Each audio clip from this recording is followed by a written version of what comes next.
So normally I like to keep politics here out of the channel. It's just not something I talk about. We usually want to focus on the video games, but here's where things blend a little bit. And as I'm sure you guys are all aware of the horrific events that are happening in Ukraine right now, this is where the sort of video game world melts with the real world right now. There was an article on gamesindustry.biz that says Take-Two halts sales, marketing, and more in Russia and Belarus. The company behind Grand Theft Auto 5, the third most played game in Russia, expresses support for Ukraine. So let's go ahead and read the article right now. It says the list of games firms no longer servicing the Russian market continues to expand as Take-Two Interactive pulls all its activity there.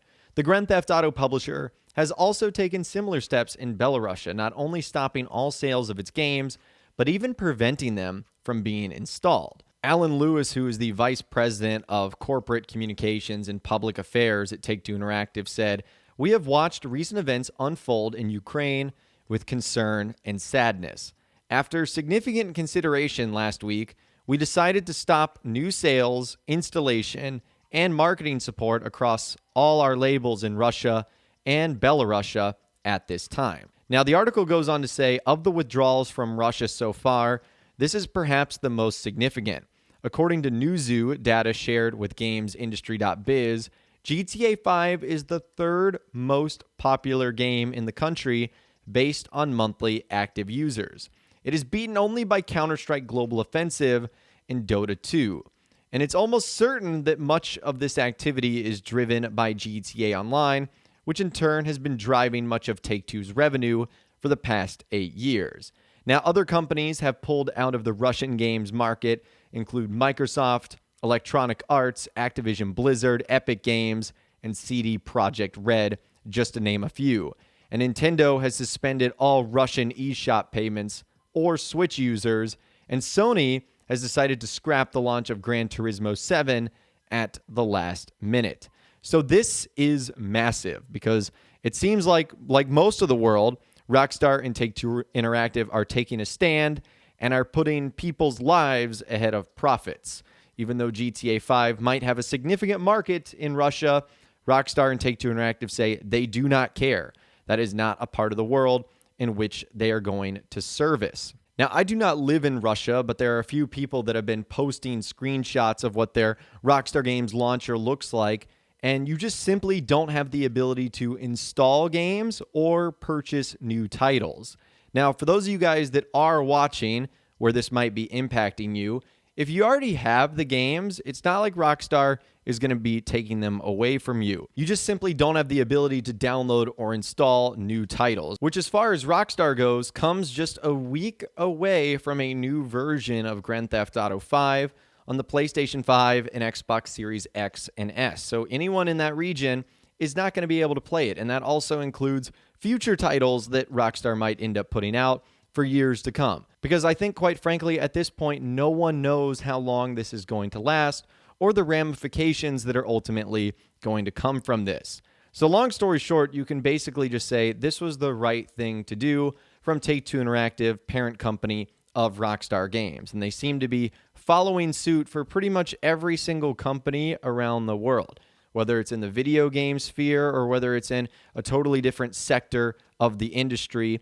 It seems like everyone is just pulling the ripcord and getting out of Russia as quickly as they can, and also not allowing things to be profitable in that section of the world either. Now, in a weird roundabout yet connected way, one thing that's going on right now in Grand Theft Auto Online, especially on the PC scene, is a huge exploit that allows players to spam you with social club invites.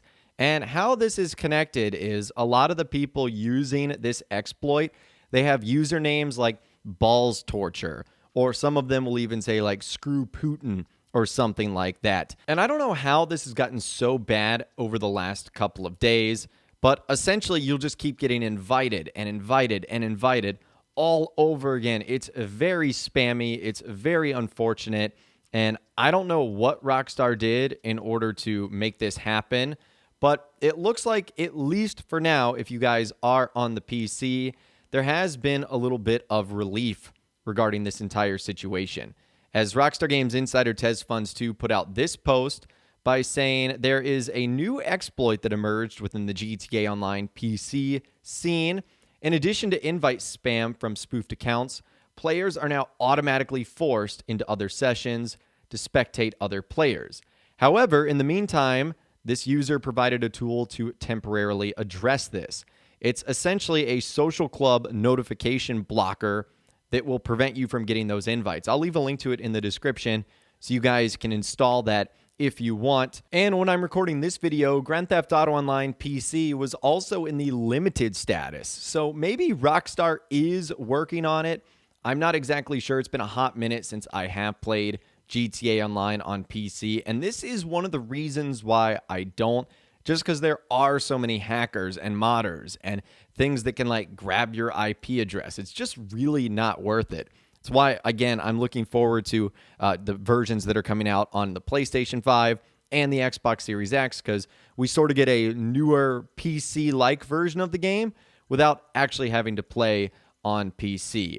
I'm not sure that's going to make the PC guys that are watching this video too happy, but unfortunately, the way it's working right now, your system allows for a lot of people to do a ton of bad stuff, and it's just not worth it. So long story short, be careful when you're playing Grand Theft Auto Online now in PC lobbies, because there's a lot of bad stuff that could happen, even if you're in an invite-only, closed, friends, or solo session. The good news is usually when exploits like this become so bad that a lot of like big media outlets start talking about it and it begins to get a ton of press, Rockstar is usually quick to fix it.